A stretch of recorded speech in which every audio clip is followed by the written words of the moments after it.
Welcome back to your post-lunch midday coffee time with TD update. And we're talking red flags. What is your red flag? I'll tell you what a red flag of mine is. If in any way, shape, or form she is associated or likes the University of Kentucky. Barcelona. Those two are my red flags. I would never date, be in a relationship, or even have that person within 100-yard radius of me if they are associated with or like the University of Kentucky or Barcelona. FC Barcelona, for you donkeys out there who don't know what I'm talking about. Those are my red flags. Couldn't do it. Can't do it. Not in me. Just not in me. I could not. It's just, there's just too much between us. There's just too much that separates us. She could be the most wonderful, magnificent, spectacular woman in the world. But if she likes Barcelona, Messi, fucking University of Kentucky's the worst. Then Barcelona's like 1 and 1A. Those are my red flags. Those are my red flags. Don't give a shit, would never be friends, would never be in a 100-yard radius. Those are my red flags because clearly, no matter how wonderful, spectacular, and wonderful and magnificent she is, clearly she is a fucking moron. It's that simple. Odds are she wears Velcro shoes. I could never do it. I could never be, and let me digress for a second. There are one other thing is whether or not she's geographically desirable. Geographically desirable is a big thing. I like to keep it in an 8-mile radius.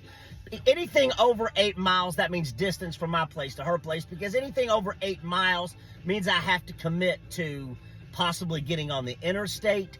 It's like there was a girl I met Miami, and she was incredible, loved her to death, wonderful, and she, as soon as she said she lived past Dadeland, I said, no, sir. Not geographically desirable. I've got to fucking commit.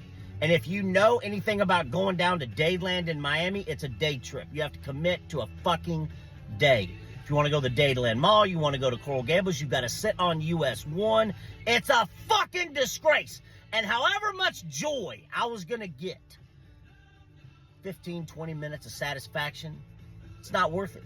Not worth me sitting on US 1 all the way past Dadeland. Even when I go to Shorty's, I sit there and I got to make a fucking day trip out of it. Because you sit in traffic for fucking 5 hours. It's a fucking disgrace. So I like to keep it within an 8-mile radius. Also, I only wear my team's branded clothes. Yes, that is true. That is true. I only wear my branded team's clothes. Baltimore Ravens, Miami Heat, Louisville Cardinals, Real Madrid. I only wear branded clothes. Don't give a shit if we're going to the French fucking Laundry. I'm going to wear my nicest Real Madrid shirt. Doesn't fucking matter to me. Doesn't matter to me. I only wear branded clothes, and 99% I get for free from the team. So that's what it is. But those are my red flags. Geographical location, whether she's geographically desirable, but also Barcelona, University of Kentucky. I just couldn't do it. And I wasn't alone. Could not do it. I could not be anywhere in a relationship. 24th in Palm Desert, California. Kentucky, Barcelona, but also the geographically desirable thing. Doesn't matter. It's just not an 8 miles, because anything over 8 miles, I've got to fucking commit to getting on a possibly an interstate. Time spent, time involved. What are your red flags? Let me know. Anxious to hear what your red flags are, but yeah, those are mine. And University of Kentucky, Barcelona, and geographical desirability. Those are the 3 things. So let me know. Hit the comment button. Follow. TD Makes Your Life Better. See you later this afternoon for your evening update.